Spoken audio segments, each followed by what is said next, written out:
Morning, Nora. Hi, sister. Hi, Good to have you here. blessing to be here. Thank you. Meeting. Morning, Nora. All right. Okay, so good morning, everyone. Welcome to this beautiful Sunday, which is sunny here where I am. It's raining in Sacramento, and hope we all have sun inside of us, warming our heart and preparing us not only for this beautiful service, but also for the week that is coming. And before I do the announcements, I would like to ask our dear sister Gina to do our opening prayer. All right. Join me in closing your eyes as we give thanks for this blessed morning, this blessed opportunity to be together, to celebrate the love of our dear Heavenly Father, and to join in our lessons in which our beloved Jesus Christ has brought us. As we thank Jesus for keeping our lamp lit, his lamp lit on the path in which we are to go. Thank you, dear Jesus. We ask you to embrace each and every heart that's here today and those who will watch this service. Open our hearts, open our minds to hear, to see, and to understand your sublime lesson. And with that, dear Jesus, we ask you to bless the opening of this service in your name and in your love. So be it. All right. So, welcome everybody to this beautiful Sunday morning. I hope you all have your bottle of water. And for those who are coming here for the very first time, we are Bezerra Spiritual Healing Center. You will see that the service here is split into two parts. The first one, we will have someone talking to us with some enlightening message. And during this moment, it is really important that you pay attention, that you practice the active listening. So we always encourage for you to write down those messages that stand up to your mind, so then you can keep reflecting along the week. Your mentor will already be working with you for you to receive what is important for your life. And then the second part, you will see that we will have a hands-on healing where all of us vibrate together. And it's when the mentors are going to pour on us elevated vibrations for us to gain strength, courage, and renew our body and our soul for the days to come. So expect to write down the names of those who you wish for our vibration. We keep working on all of those who you bring for at least 4 weeks. So feel free to put the names on the chat box, or I don't know, call us or anything, text us however you want. But be aware that we will be working in those names for at least 4 weeks.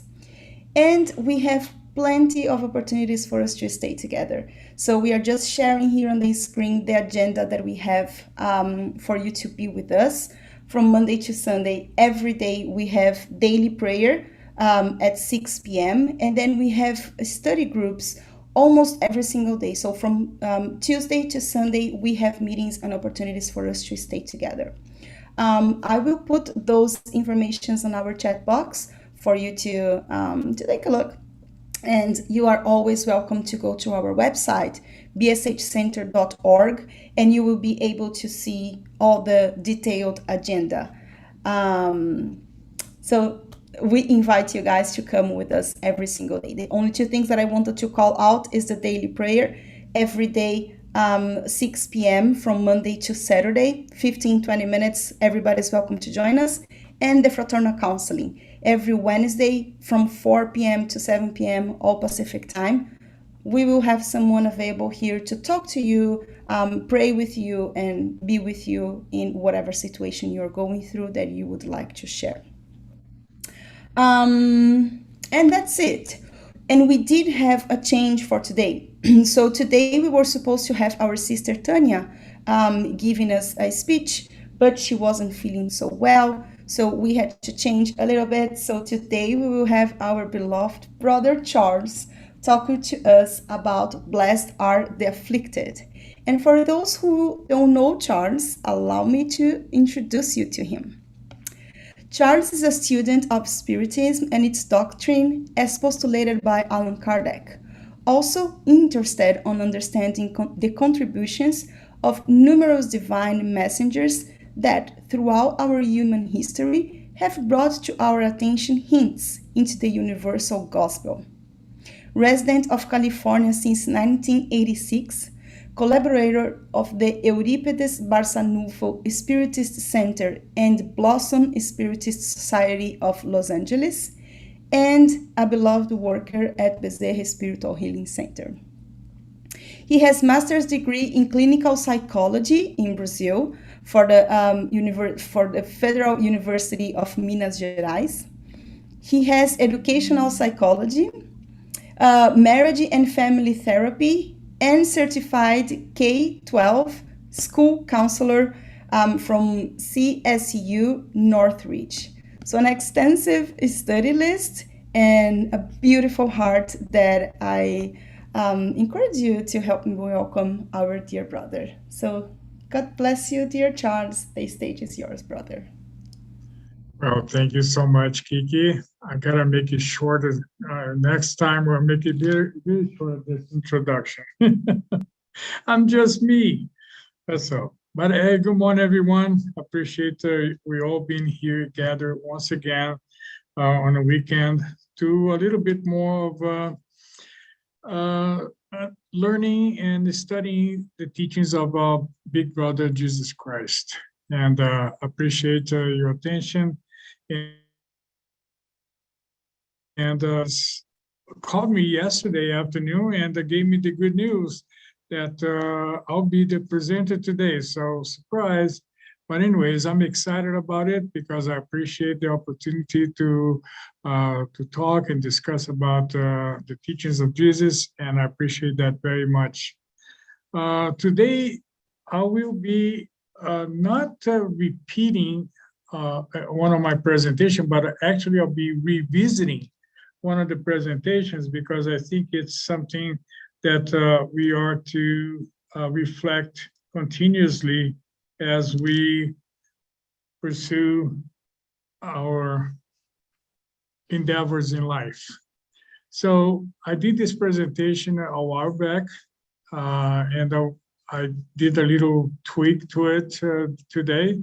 So we're just going to go through it and let's see what we come up with. I appreciate you being open-minded and pay attention to what comes up, because have you had the experience that when we read something and then after a while you read it again when we see something different? So let's be attentive to what's different today and what enriches our experience. So blessed are the afflicted is in chapter 5 of the Gospel according to Spiritism. And let's move on. So in the first place, the Spirit of truth, it states that, let me see which computer I will read it from. Let me read from this one over here so I can see the whole picture.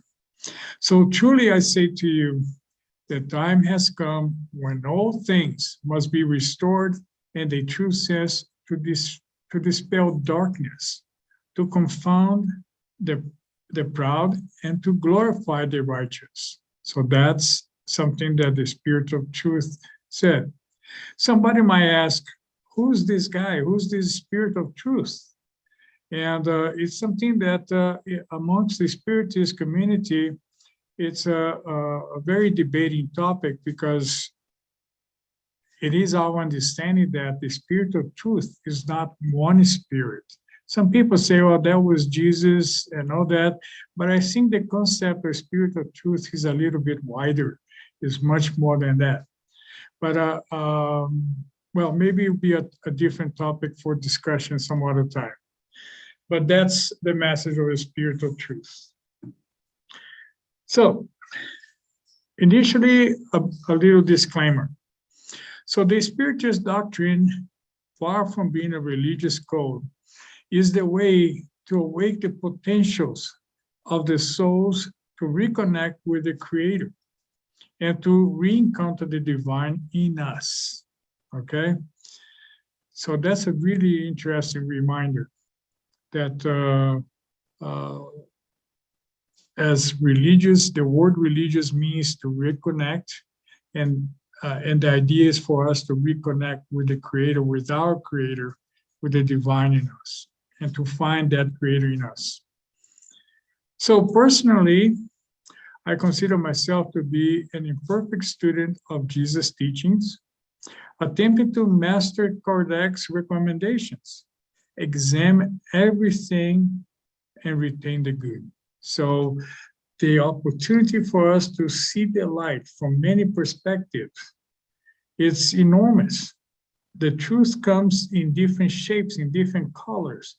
So, but it is important for each one of us to take that responsibility, to look at everything, and be, what can we say, be attentive to the difference in what applies to you.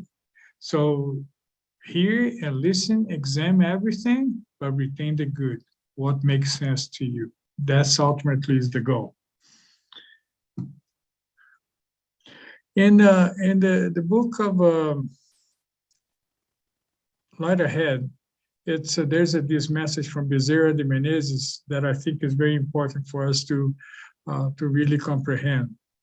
So we must preserve, honor, and exalt the spirits. Otherwise, we may end up either as strangers to one another or frozen in regimentation, which will cripple and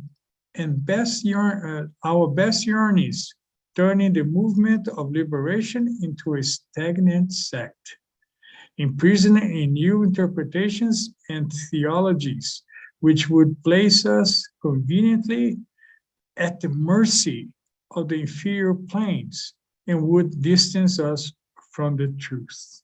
So it's a really interesting warning from Bezerra de Menezes, calling us the attention that it is important that we focus on the basic teachings as presented, as brought to us by the Spirit of Truth through Bezerra de Menezes, or through Allan Kardec.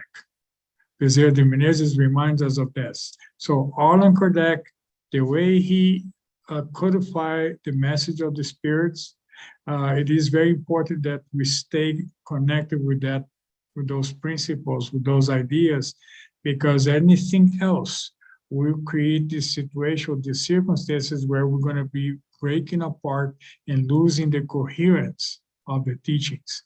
So we become isolated in our own interpretations, just like the message that came before Spiritism was brought up to so many throughout the world, right? However, it was kind of contained by certain religions that decided, okay, we hold the truth, we're going to keep the truth, and if you want to know the truth, you got to come to us. And that's not what the Spiritism proposes us to do. Let's move on. So, we're talking about affliction. What's the definition of affliction? It's a question that I know that a lot of us have already obtained that answer. However, it's important for us to refresh, especially for those that don't have a clear understanding what is affliction. So if you go to the dictionary, like the Merriam-Webster, you see that one definition is that affliction, it's a cause of persistent pain or distress, like a mysterious affliction. I have this headache and I don't know what it is. I don't know where it's coming from. But where I'm experiencing that headache, that's an affliction. It's a physical affliction. Or maybe some thoughts of, I don't understand why I feel this way. So something mysterious that we don't know. So it's important to understand that's also an affliction. I like to use one example, but let me read this first. So number 2 would be a great suffering of body or mind. So ailment. I have a disease. I have diabetes. I have cancer. I have fibromyalgia. I have all these things. That's something that is manifested in our physical body. However, we don't understand the interconnection between body and mind. So that may be a situation that we need to work on and understand so we can understand, but that's an affliction. And a final one that I have here is that the state of being afflicted by something that causes suffering. Oh, what would that be? I don't have money to pay the rent next month. So that feeling, that suffering, it's an affliction. I'm gonna take a shower, but it's cold and the water is cold. Before the water hits me, that feeling that, oh my God, it's gonna hurt, it's an affliction. So we can have from examples of the small to the large, okay? It's up to us to choose, but that's basically what affliction is. So when you look at the synonymous of affliction, we see that it has to do with agony, anguish, a crucible, a distress, and you see the many definitions there as a synonymous for affliction. And the opposite or antonymous is a sensational feeling of comfort, consolation, solace, alleviation, ease, right? Peace, security, well-being.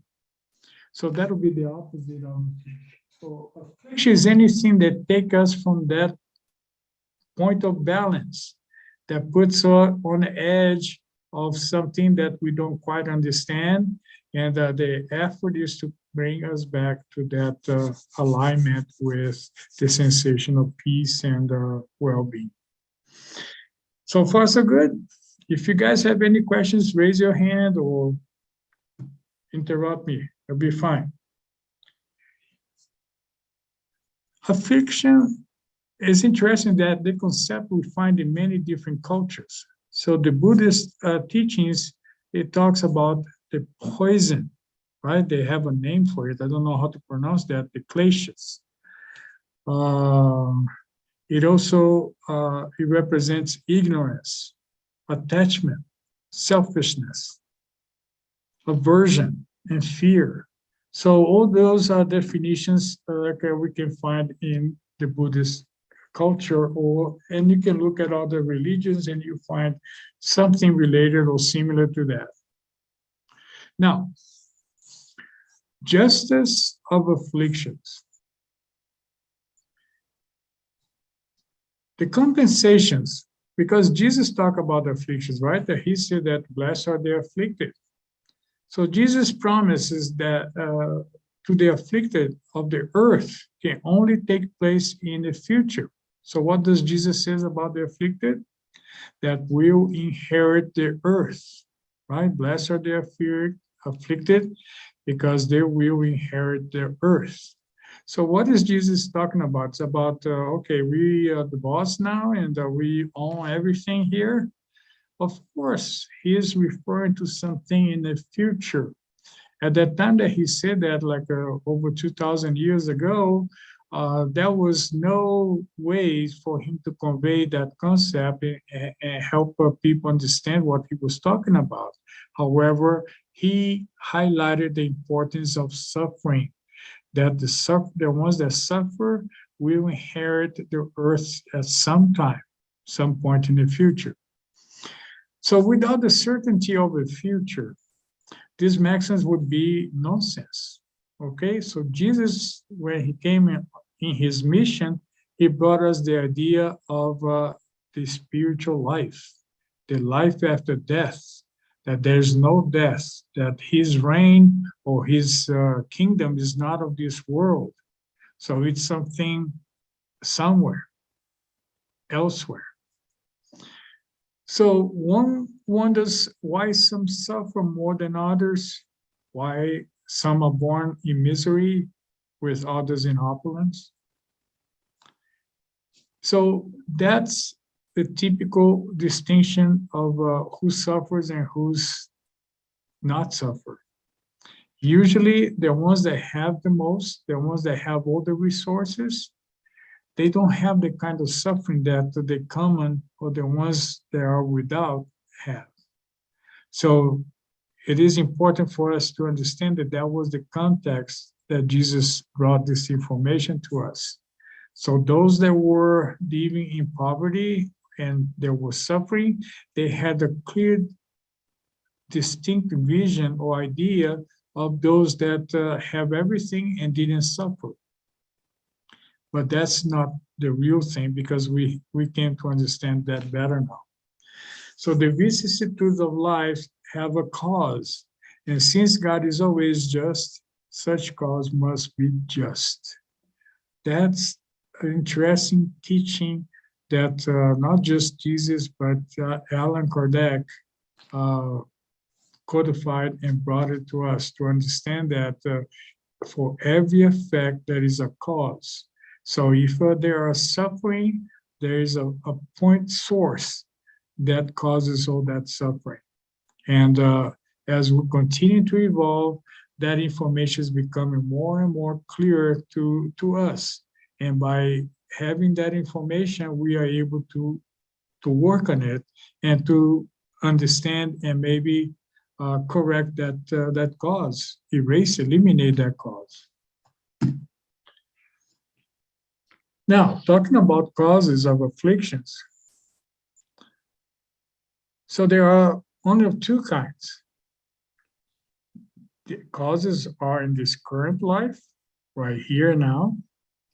And if we cannot find or pinpoint the source of the suffering, of the cause of our afflictions today, is because they are from outside of this life. So we're talking about the previous life, which is in alignment with the understanding of reincarnation. That reincarnation is this continuity of every life that we come and immerse in this physical world.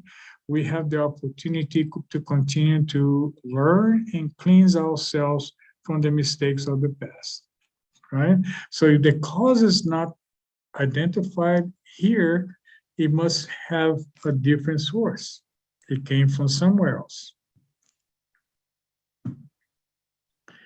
Now, in the book Religion of the Spirits, Emmanuel recommend that we examine our own afflictions, that we look at what is it that's going on with me. So we have this tendency, because it's part of our cultivation, that we need to seek help outside of us. I have a headache, I need to go to the pharmacy to buy a painkiller. If I have my knee is hurting or something, I gotta go to a doctor. And so that source of information we seek outside of ourselves.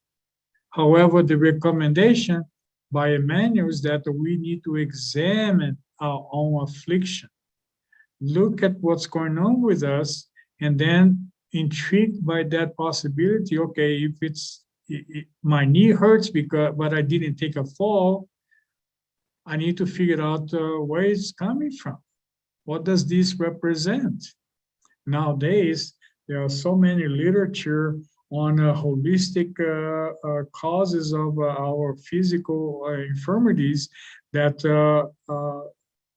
it's available, it's out there. And it's up to us to look for it and to continue to investigate and examine our own affliction. So, through the process of examining of our afflictions, it's interesting because when you look at the core reason for the affliction, we can identify that the affliction that it's related to selfishness, okay? It is called egolatry, is something that my ego, my self-centered awareness is creating that. So if the affliction has to do with selfishness, it's about egolatry and so on. For example, addiction, it has to do with delinquent attitudes in life. So that leads me to addiction, to recreational drugs, to painkillers, or to anything, to alcohol, okay? So it's something in our behavior that is creating that, that type of affliction that's related to addiction. Aggressiveness is something that is related to the color. It's an attitude that we are to work on ourselves and resolve that, and so on. Then there is crime, has to do with remorse about, okay, my affliction is about crime because I did something wrong and I don't know how to correct that and I want to avoid punishment. So I create all these other alternatives that's manifested in my mind or in my body. So fanaticism is about intolerance. Escape is about cowardice or lack of courage to face the problem and work it out. Envy, spite, and the list goes on. So if we are going through some suffering, to some affliction, it is important that we examine ourselves and find this source, because it originates in some of these attitude behaviors that we have. So it is important that we look at it and face it and work in us. Sometimes we cannot work on our own, so we could seek professional help, a counselor, or seek a spiritual advisor to help us go through that, somebody with experience, with expertise that can really assist us on this quest to find out, okay, what's causing my affliction, what's causing my suffering, right? All right, let's move on. Okay, well, it's just the extension of that list. So each creature has its own affliction.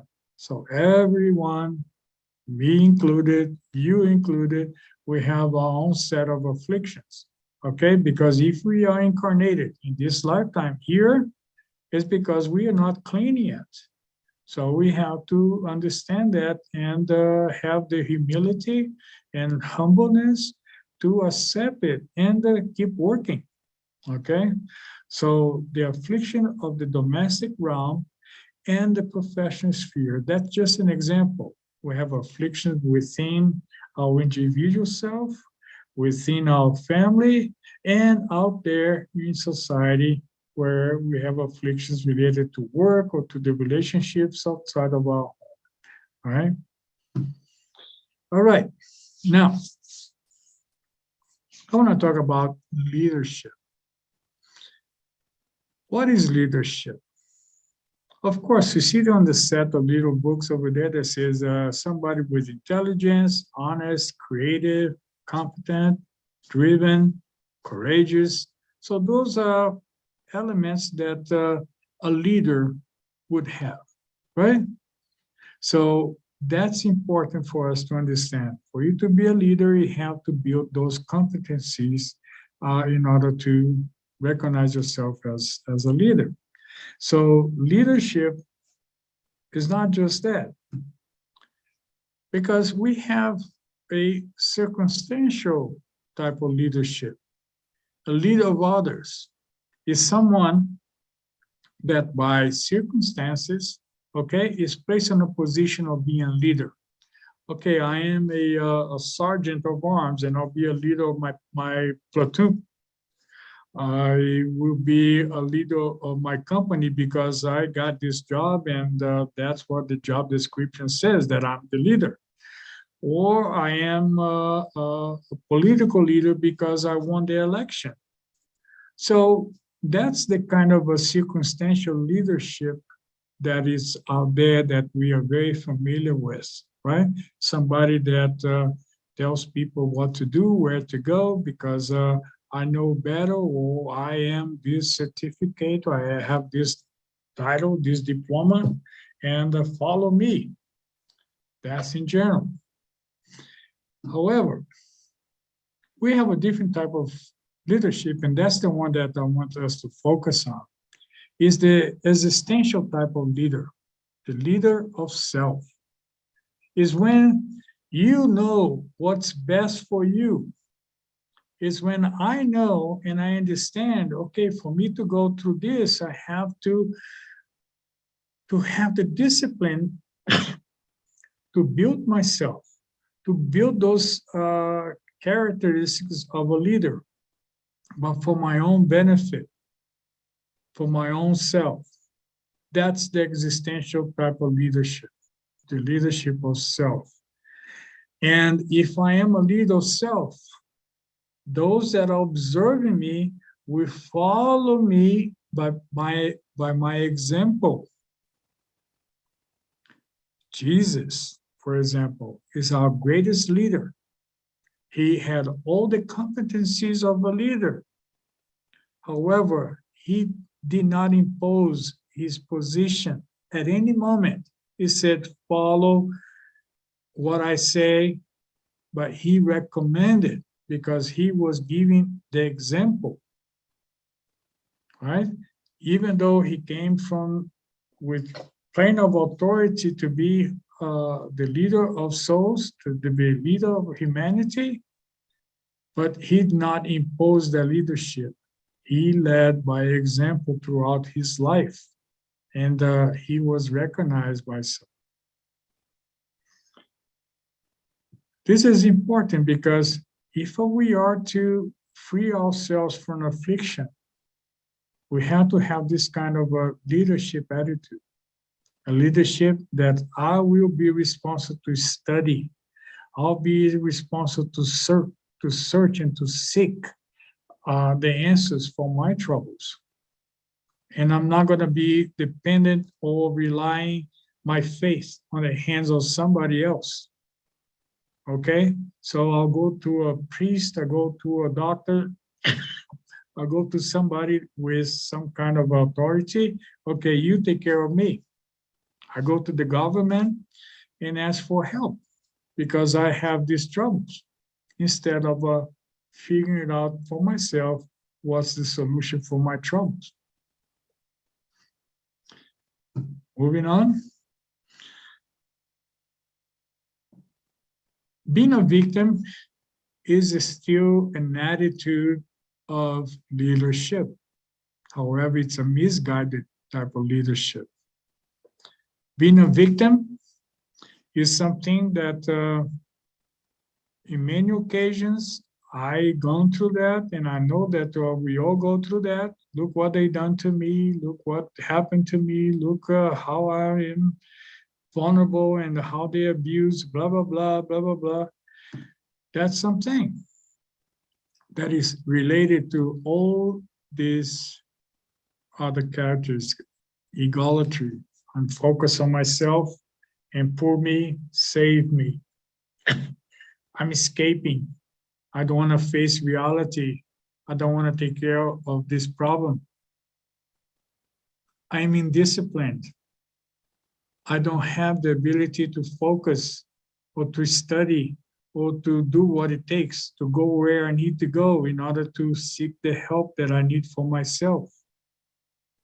Stinginess, right? I don't have what it takes. I don't have the resources and all that. So that's all the excuses. And I'm being injustice. I'm experiencing justice. Look what they've done to me. So that's the attitude of the leader that is a victim. And of course, as a leader of victim, you will also attract those that feel the same way. And those you find everywhere, and they will support you on your victimization. And guess what? I heard this not long ago, but it was really enlightening to me. Obsessors are victims. All obsessors are victims. And they plot to revenge those that they perceive to be the aggressors. So those that victimize them. So if you want to rid ourselves of the persecution of obsessors, okay, because we know that these are our friends, but they are misguided. We need to work on our own better sense of leadership. We need to free ourselves from this clutch, from this attachment. Now, that type of leadership leads to loss of power. You relinquish your power. You lose your self-determination because you're a victim. I cannot do anything for myself until it comes one time that you get tired of it and you wake up. And then you decide, no, I don't agree with this and I'm going to change my life. That's the kind of determination that we want to see. So the victim is not a really good alternative for us. Oh, that person did this to me. Look what my significant other, my wife, my husband did this to me, and so on. No. Okay. At some point, you need to reevaluate yourself. Now, and the kind of leadership that we're looking for is the leadership of being responsible. I am responsible for myself and I'm going to take care of it. I'm going to be selfless. I'm not going to just think about myself. I'm going to have the courage to look me in the mirror and to tell myself, what kind of BS are you telling yourself that is keeping you where you are? So that's something that we need to be honest with ourselves. Is that honesty that only you can look yourself in the eye and say that. And that is evidence of being tolerant. Okay, that person offended me, but I'm gonna go forgive and overcome, and let's move on. And being fair, right? And that leads us to a better sense of self-power, self-control, and dignity. That's where we want to be. That's what we're calling for to do. That's what Emmanuel meant by examine your afflictions. Let's get out of that, the chain that keeps us holding us back for centuries, for life after life. No, we need to take responsibility for our actions, for what's happening to us. And if we don't have a clear understanding of what's causing it, let's investigate. Let's do it. Let's seek that freedom. Now, bottom line is this: good and bad suffering. The idea is this: we live in a world of trials and tribulations still, and we're getting ready to create around ourselves a world of regeneration. And this word of regeneration, as the word reminds us, is to regenerate ourselves. That means this person here, I need to regenerate myself in spirit, in body, in my emotions, in my intellectuality. I need to study. I need to have a better understanding. I need to improve my relationships. I need to take care of my physical body, and I need to take care of my spirit. So the good and bad suffering is exactly that. We all suffer somehow, something, somehow. However, how are we doing it? Are we suffering in a good way, or are we suffering in a bad way? I think that's the key question. And that's where the voluntary torments come from, is to put out tests. And we called for it. Even before reincarnating, we kind of set up ourselves to go to certain experiences in life. And that's important because those are the trials that we chose because they will benefit us. They're not for somebody else, they're for ourselves. And the real misfortune is when we fail again and we have to return with the same task or even worse, more tasks, more challenges. So the point is this: we have this opportunity. Life is now, it's happening now. So it is important that we face it with courage and we embrace it and we become true leaders of self. Well, brothers and sisters, that's what I have for us today. I hope this added to our reflections, and because I'm going through it. It is, well, I would not say it's not fun, but it's exciting, right? I am on this situation where, my goodness, what's coming next? Let's go for it. So I invite everybody to take that attitude and let's do it. Thank you so much. Thank you. Dear Charles, that's very good. You know, this due to the fact that we're in this pandemic, we are crazy not to take the opportunity to reevaluate a lot of what's going on in our lives, you know. And we can never sit in front of God and say, well, I ain't had no time. I had no time to think about it. I don't think that would work, believe me. That's right. You know, and so honestly, I've been looking at my stuff and some of the stuff in my family, but not with judgment, but to try and understand how all of this stuff is supposed to work out. What's my part? You know, like you said, we're all leaders, so we all have to teach, or whenever that door of opportunity opens, be there for whomever needs you, you know. So, but anyway, thanks for the reminder. I appreciate it. You're welcome. Thank you very much, brother. It is really interesting to see, especially like this, after last week that we were discussing about sufferings as well, sufferings that we have control over, sufferings that we don't.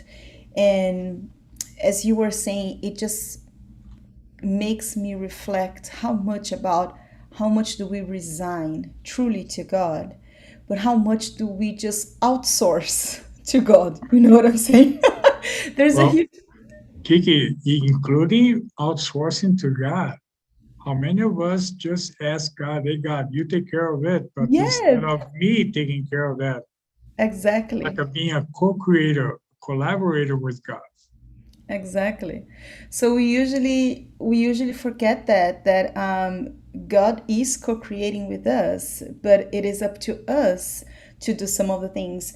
So as you were saying about the good and the bad suffering, I remember about Chico Xavier, or Emmanuel said to Chico Xavier, and he shared with us, but the pain is inevitable, but the suffering is optional. Yeah. And that's it, like, especially for things that we do not control. Whatever we have to go through, remember, it's the red flag that life is bringing to us for us to access some tools that maybe is still dormant on us.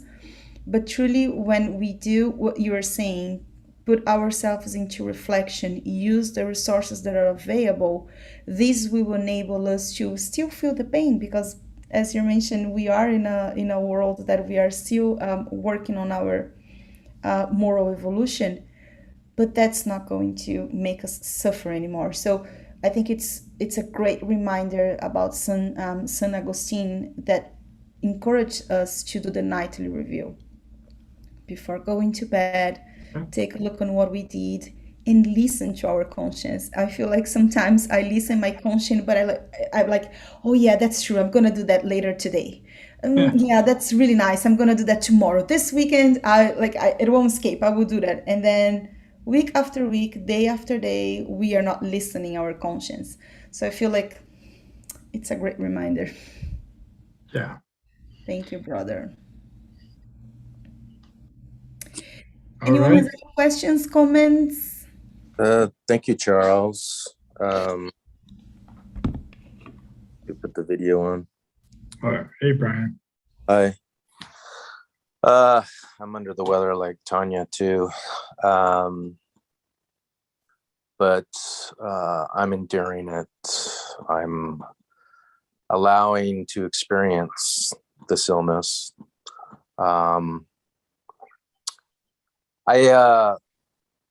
I always find it fascinating how what's to be presented is still presented, even if it requires someone else to present it. I know Tanya's not feeling well, and I hope you are feeling better, Tanya. I saw that you're on.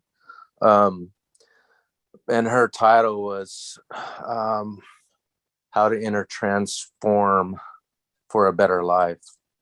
And your presentation actually does focus on that theme, that title. Yeah, we're all afflicted. We're imperfect. And that's okay. Because it is what it is, and we're here to learn. I remember laying in bed yesterday and I'm like, oh man, I just do not feel good. I don't like being sick. I don't like this illness, but you know what? I have shelter. I have food. I feel I'm so grateful. So why don't we just ride this out? I'll get better. I'll learn from it, try to understand from it. And that's kind of what I feel that your presentation was about, is embracing your affliction.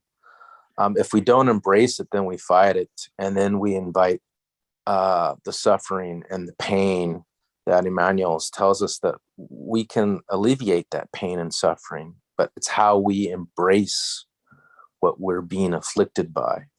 And we do that by understanding it, looking within ourselves rather than looking at others and then going out and judging others. That's when we really need to judge ourselves and take a look at ourselves.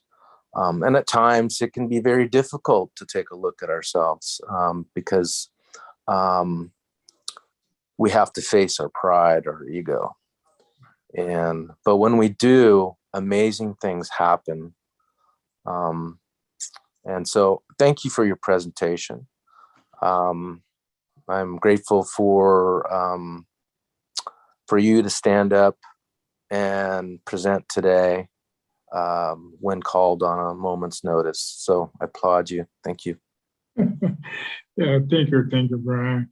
Well, the thing is that I appreciated giving these presentations because you may have the impression that I'm giving this to you guys, but actually I'm giving this to myself, right? I think that's something that everybody that is presenting, we are actually working with ourselves and teaching ourselves whatever topic we bring up.